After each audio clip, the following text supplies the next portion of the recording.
The National Desk.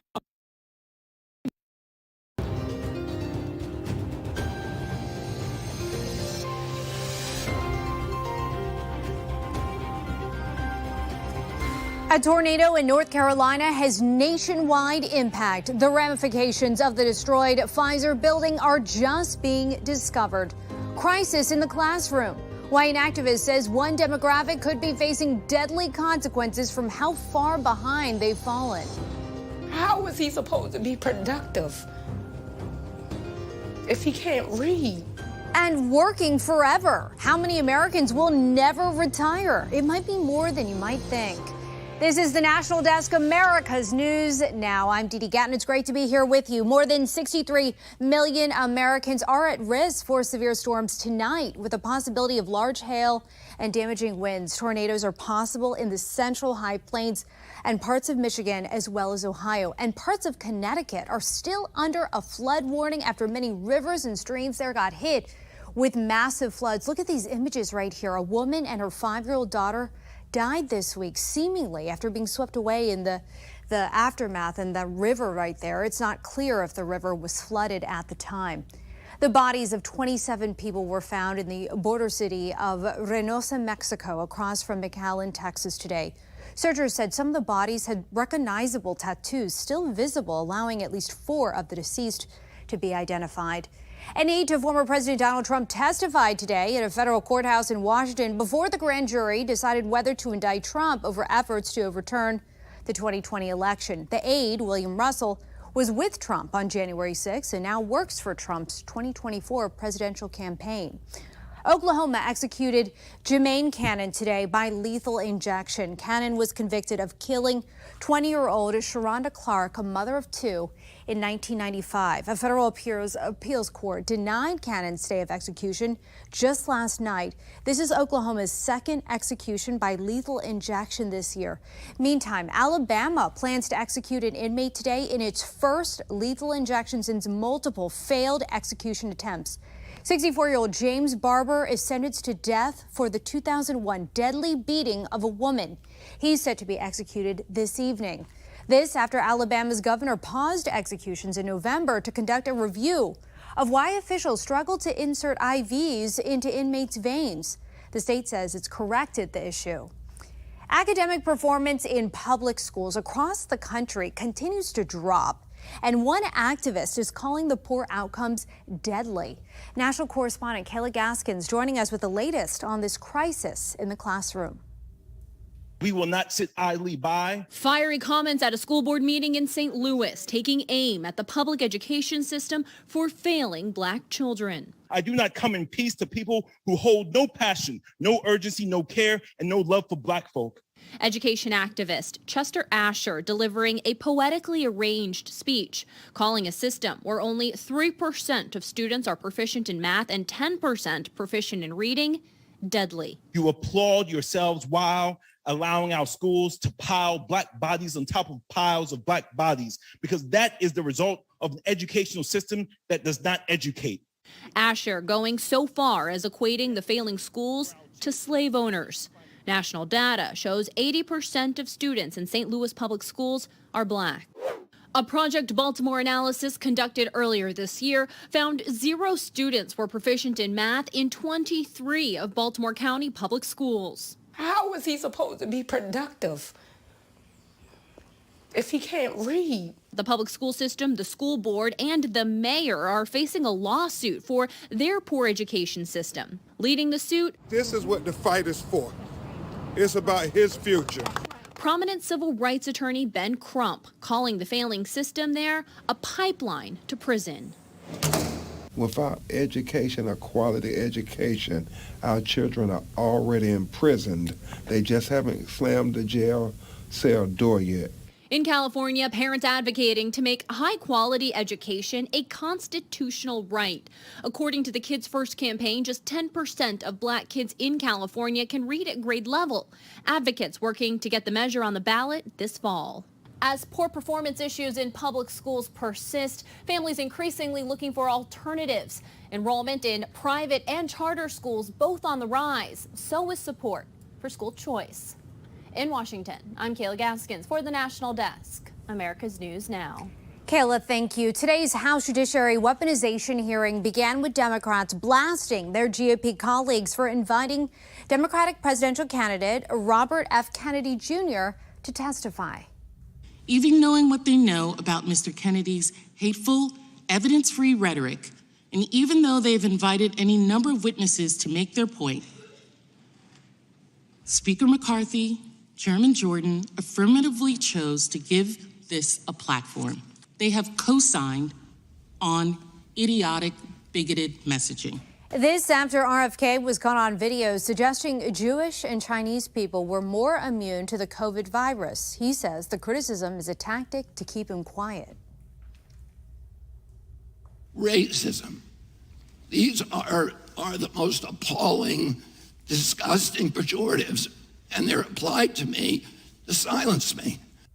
And he also denied opposing vaccines, although Kennedy founded a nonprofit in 2011 that warns about the alleged dangers of vaccines. The Senate Judiciary Committee advanced legislation forming a code of ethics for the Supreme Court out of committee today.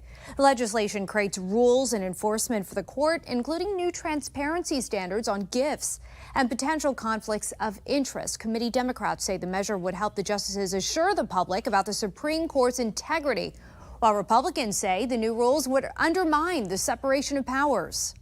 Why are these 9 individuals at the highest level of the government of the United States exempt from ethical code of conduct? We've got 3 branches of government, and the court can tend to this. This is not our place. The vote was 11-10 on party lines. The next step is for the entire Senate to vote on the bill. New York City will pay more than $13 million to settle a civil rights lawsuit surrounding the 2020 racial injustice protests. The lawsuit represented about 1,300 people who were arrested during protests following the death of George Floyd.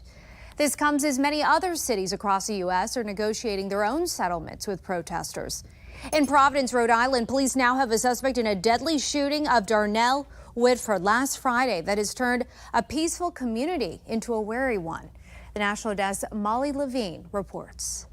It kind of makes me a little wary, now I got to watch my surroundings because now it's not a safe place. Orlando Smiley has been coming to Buckland Park since he was a kid. Now he brings his daughter here. I want her to feel safe when she's coming to the park to play.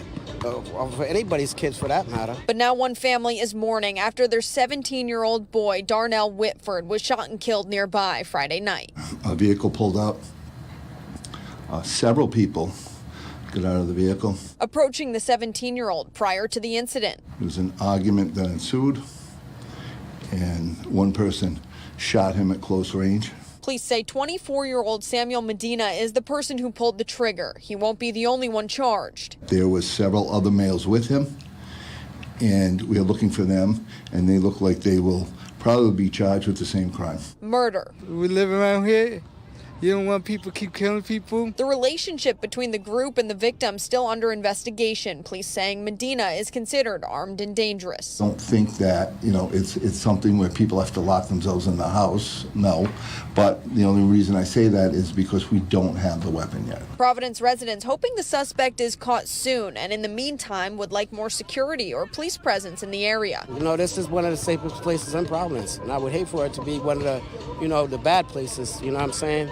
Because a lot of kids do come here. So something's got to change with that. And President Biden was in Philadelphia this afternoon touring a shipyard before giving another speech on his plan for the economy. Biden has been hyping what's been termed as Bidenomics as he prepares for the 2024 election cycle. New polling out from CNBC shows Biden's economic approval rating is up recently, but still only at 37%. The world's largest delivery company is headed back to the negotiation table next week to avoid a possible costly industry shutdown. UPS will meet with the International Brotherhood of Teamsters Union, saying it's ready to increase its offer on pay and benefits for part-time employees. It'll be the first time both sides have met since talks broke down over the 4th of July weekend. Coming up next year, why a large percentage of Americans don't see themselves ever retiring, according to brand new data. Plus, a Pfizer facility was destroyed by a tornado, and the damage could reach far beyond the building, the impact it could have on prescription drugs. Plus, A new bill would ban certain drag shows. What's in the legislation? We're back in 90 seconds.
U.S. jobless claims fell to 228,000 last week in spite of the Fed's efforts to slow demand. It was down by 9,000 compared to the previous week, and the 4-week moving average of jobless claims also fell to 237,500.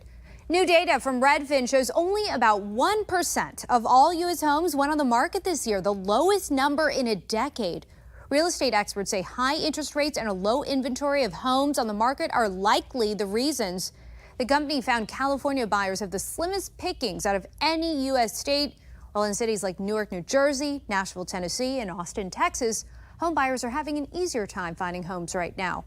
About 1 in 5 Americans believe they'll never retire. That's according to a new Ipsos Axios survey, which shows financial worries are the main reason they feel that way. Of those, 70% say they won't retire because they can't. 19% say they won't because they don't want to. Just 36% of those 55 and older say they'll be able to retire when they expect it. While retirement might seem out of reach for them, they still see it as a goal, the survey shows. A new study found there is a good chance long-lasting, forever chemicals can be found in drinking water faucets near you. The National Desk, Angela Brown, is here to explain. This study is wide-ranging and could impact many of you watching right now. We're talking about forever chemicals, or PFAS. They are man-made chemicals found in industry and consumer products. This study just out from the U.S. Geological Survey. Scientists sampled tap water from over 700 locations around the U.S. They found that drinking water from nearly half of U.S. faucets are likely to have at least one forever chemical, or PFAS, chemicals that may be linked to cancer, birth defects, and other health problems. They've been manufactured for 70 years. They're in the environment. They break down very slowly. And that's the concern, is that if they break down very slowly, they can accumulate in the environment and in our bodies. PFAS can also be found in items around your home, like shampoo, dental floss, and even clothing, also in food packaging. And if you live in an urban area, you have a higher chance of being exposed to PFAS. I think people need to understand that all these chemicals will persist in our environment essentially forever. There are several treatment methods, but they are costly, up to $18 million per pound to remove PFAS from wastewater. Utilities are out there looking for them in advance of any federal regulation in order to have the information. That should bring us confidence as we move forward with treatment. Earlier this year, the Biden-Harris administration proposed the first ever national standard to protect communities from PFAS in drinking water. In Washington, D.C., I'm Angela Brown. A typo has led to thousands of emails intended for the U.S. military accidentally being sent to the West African country Mali, instead, some of them reportedly had highly sensitive Defense Department information like diplomatic documents and passwords. The Pentagon says it's talking to international allies to alert them of this issue. On Capitol Hill, there is strong bipartisan support to stop online data brokers from selling your information to federal officials as well as law enforcement. A new bill with 4 Republicans and 4 Democrats as co-sponsors looks to address concerns that allowing government agencies to produce this information could be a violation of your Fourth Amendment rights. We're also faced with considering what guardrails are appropriate to prevent federal agencies from evading the legal protections of Americans' privacy by purchasing data from data brokers. By the way, we've even seen how the FBI is using the data brokers to do an end run around the Fourth Amendment. And a national intelligence report last month detailed how the FBI and other agencies use these brokers to gather geolocation data to surveil Americans. The Federal Trade Commission is suing multiple brokers over this tactic. Tesla is recalling nearly 16,000 of its 2021 to 2023 models and Model X vehicles. Some front row seatbelts might not have been correctly reattached after a repair. The company says this could increase injury risk in a crash. People affected by the recall will get a letter. The country could see long-term prescription drug shortages as Pfizer shifts production from a North Carolina plant to other locations after the facility was destroyed by a tornado. The factory's roof was peeled off in the Rocky Mount storm yesterday. The plant, it produces roughly a quarter of Pfizer's sterile injectable medicines in the U.S., including anesthesia. One California lawmaker says there should be a federal task force to address the country's growing nursing shortage. This legislation will be made up of nursing experts, educators, healthcare professionals, and others to really make recommendations to the Congress and the President on how we can address this nursing shortage. The National Nursing Shortage Task Force would look at the current workforce capacity and try to boost nursing education across the country. The National Library of Medicine lists some of the problems contributing to a shortage as burnout and an aging workforce. New details are emerging about the house warrant executed in the Tupac murder. Nevada police searched the home and multiple electronic devices of 60-year-old Dwayne Keith Davis. Police previously had identified Davis as being in the suspect vehicle that shot at Tupac in 1996. Will the case ever be closed? The National Desk Tiffany Lane is in Las Vegas.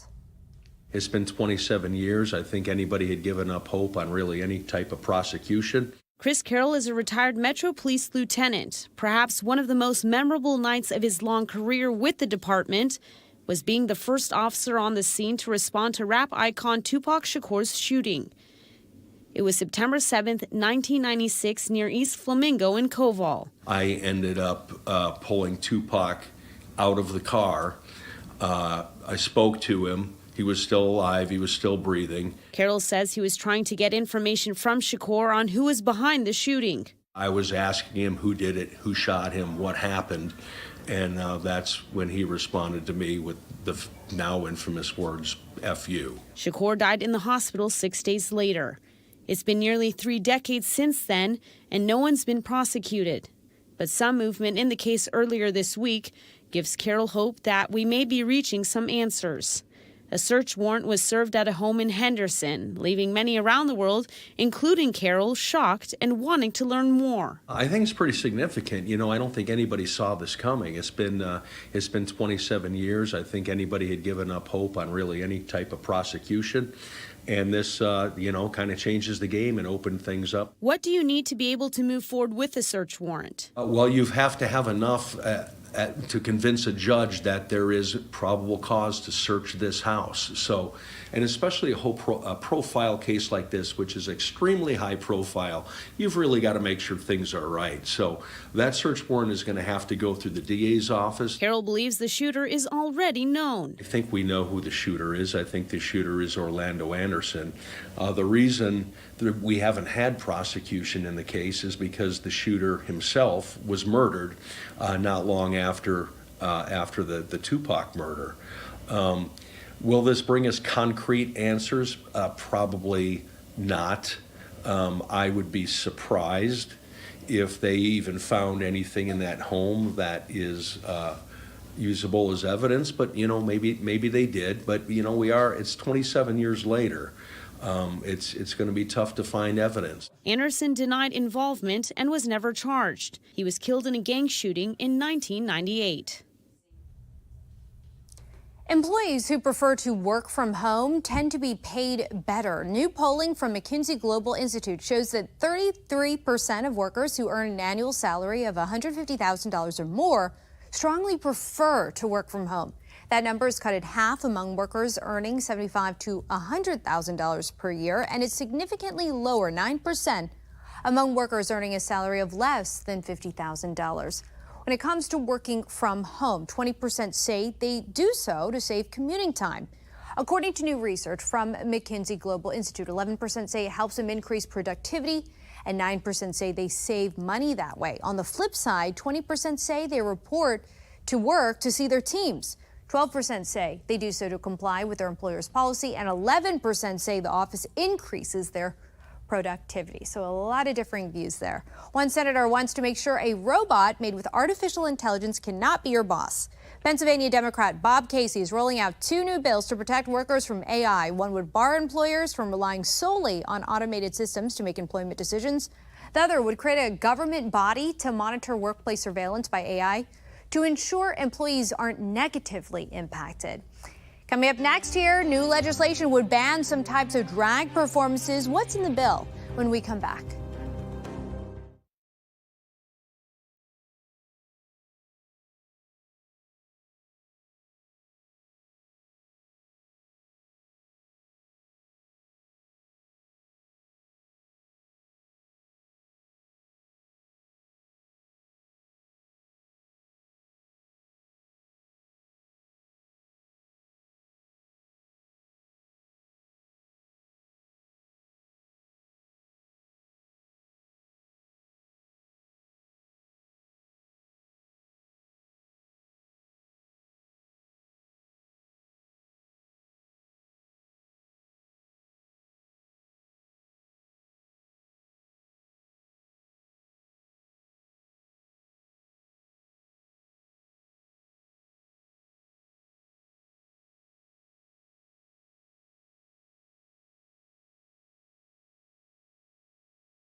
We're taking the pulse of America. Our team of nearly 4,000 local journalists bring you the headlines from across the country.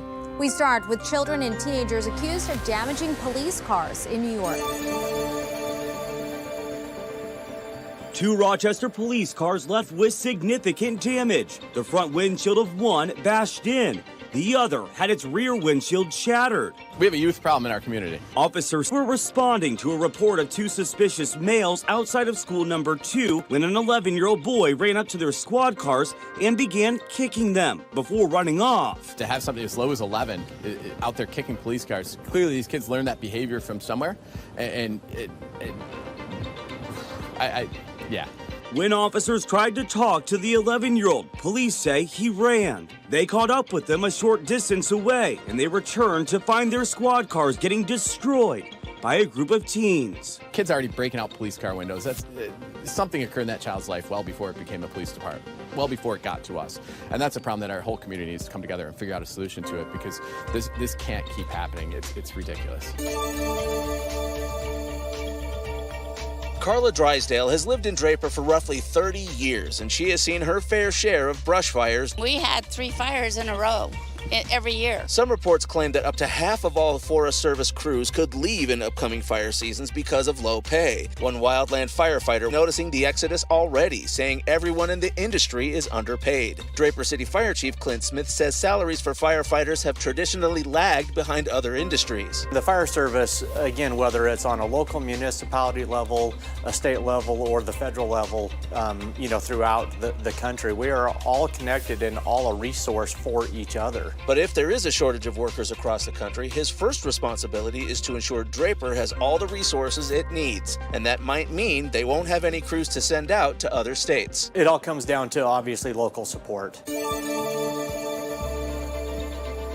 The way it's written now, House Bill 245 would not only ban drag shows outside of bars, actors wouldn't be able to dress up as people of the opposite sex and perform in front of kids.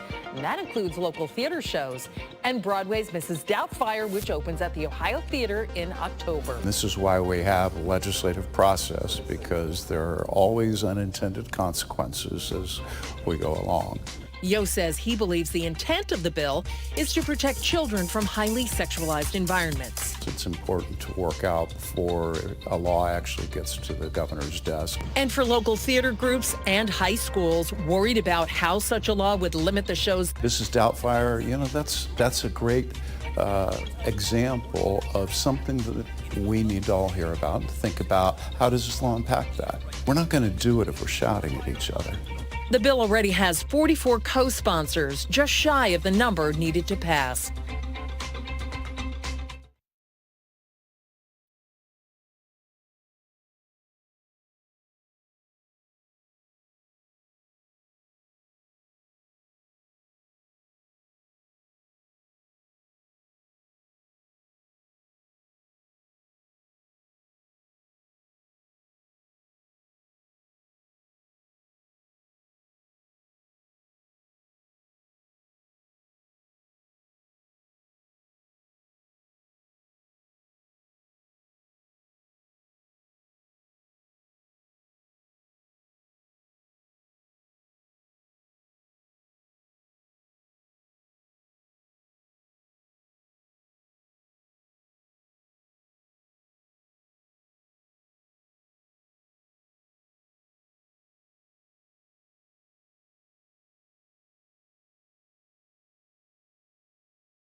Washington Commanders fans, there is a new owner of the franchise. NFL owners met today in Minneapolis and unanimously approved the record $6.5 billion sale of the team from former owner Dan Snyder to a group of principal owners led by Josh Harris, who also owns the Philadelphia 76ers in the NBA and the New Jersey Devils in the NHL.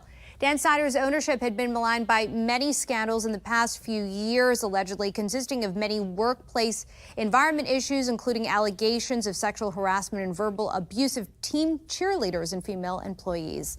That's going to do it for us for now. Don't miss the evening edition of the National Desk coming up later tonight. Just check your local listings. I'm Dee Dee Gatton. Thanks for watching.